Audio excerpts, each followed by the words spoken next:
Uwais Al-Qarni. Pernah dengar nama ini? Uwais Al-Qarni.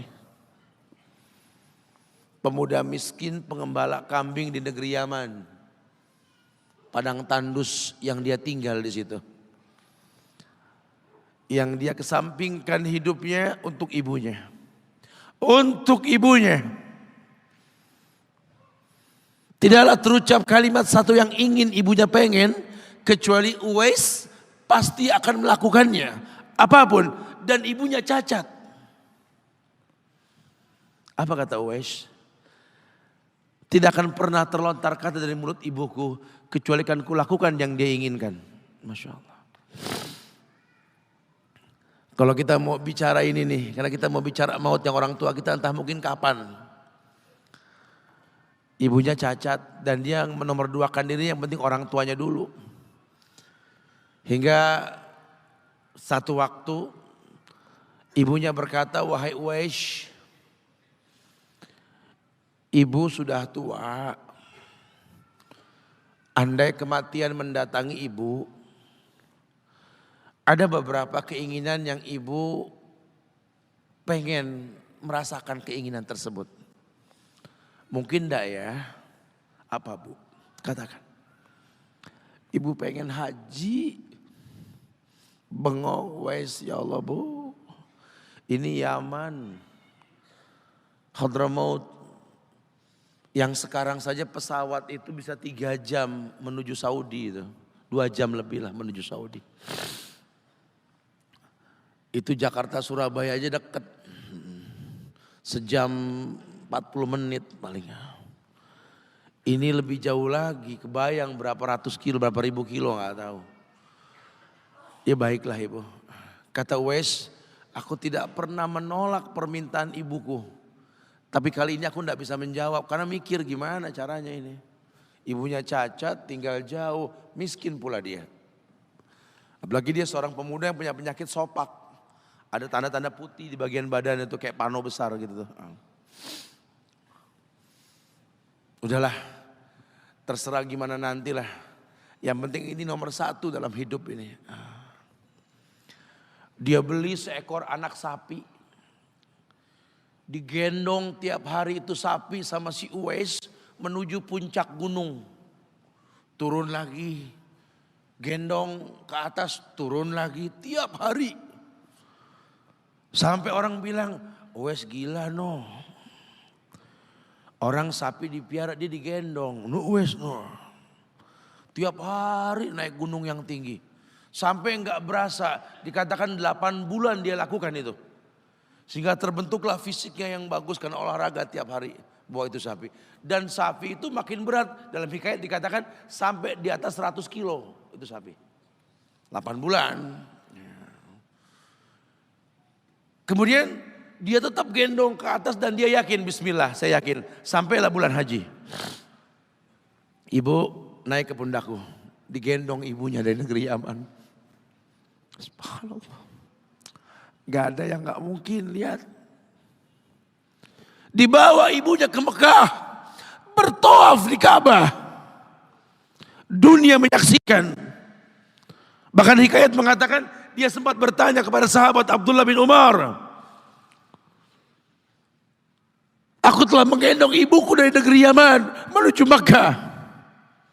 Bertawaf di Ka'bah ini. Sudahkah aku membayar jasa ibuku? Apa kata sahabat Abdullah bin Umar? Bahkan satu hentakan napas pun ketika melahirkanmu belum terbayar. Bahkan satu hentakan napas pun ketika melahirkanmu belum terbayar. Dia selesaikan tawafnya. Selesai tawaf, dibawa ibunya ke makom Ibrahim. Untuk sholat 2 rakaat. Selesai sholat diangkat tangan dia berdoa kepada Allah. Ya Allah, ampunkanlah ibuku ya Allah. Ampunkan ibuku ya Allah. Masukkanlah dia ke sorgamu ya Allah. Masukkan dia ke sorgamu ya Allah. Ibunya berbisik, Uwais, sudahlah. Mintalah pada Tuhanmu ampunan untuk dirimu dan sorga untukmu. Wallahi wahai ibu, Allah ampunkan kamu, Allah masukkan kamu ke sorga, cukup untukku, ridhomu yang kubutuhkan wahai ibu. Lihat, manusia soleh, hasil doa Rabbi habli minas solihin. Lihat, makanya ketika Nabi mengatakan innahu min ahli sama, ini manusia penghuni langit. Umar, Ali, temui Uwais. Karena Uwais itu pernah mau ketemu sama Rasul. Gak ketemu, Uwais izin sama ibunya. Setelah urusan haji beres, mau ketemu Rasul di Madinah. Kata ibunya, jangan lama-lama nak, ibu menantimu nak. Datang dia ke rumah Rasul. Ada Aisyah radhiyallahu anha. Kata Aisyah, Rasul sedang perang. Susah kau temui dia. Kapan pulangnya Rasul? Mungkin beberapa hari atau mungkin saya tidak tahu. Sedih banget. Wah insya Allah. Pengen ketemu Rasul di zamannya gak ketemu. Kalau bukan karena ibunya yang berkata, kalau tak kau temui pulanglah ke ibumu. Karena ibunya menanti, mau gak mau dia tinggalkan itu rumah Rasul. Kalau ibunya gak ada mungkin dia tongkrongi itu. Dia ingat ibunya menanti. Dia tidak ingin orang tuanya mengeluh. Lihat. Maka ketika ibunya meninggal, dia baru bisa keluar. Mengikuti rombongan Yaman ke Syam. Disitulah dia berjumpa dengan Umar ibn al-Khattab. Rombongan Yaman, betul.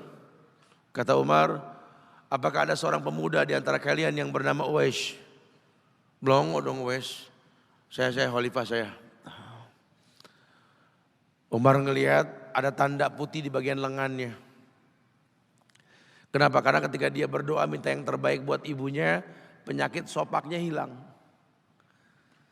Allah sisakan di bagian lengannya putih sedikit. Itu sebagai tanda yang Rasul mengatakan cirinya anak muda ini punya tanda sopak di bagian tangannya.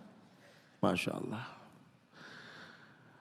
Kamu Uwais, ya Rasul pernah kirim salam. Kamu tuh penghuni langit, jaga walisan khalifah. Jangan orang ada yang tahu siapa saya. Mohonkan istighfar kepada Allah buat kami. Wahai khalifah, kau yang lebih layak untuk beristighfar untukku. Manusia biasa. Tidak, Rasul merekomendasikan kamu. Berdoalah pada Allah untuk kami baik. Setelah aku berdoa, anggaplah aku sudah tiada. Merendah. Manusia yang mengerti tercipta untuk beribadah. Lihat, kalau Uwais mengangkat tangan ke langit, langit bergetar.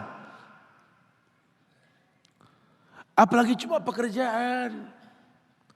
Apalagi cuma perusahaan kecil yang kita punya. Apalagi cuma usaha-usaha kerental-kerentil yang kita usahakan.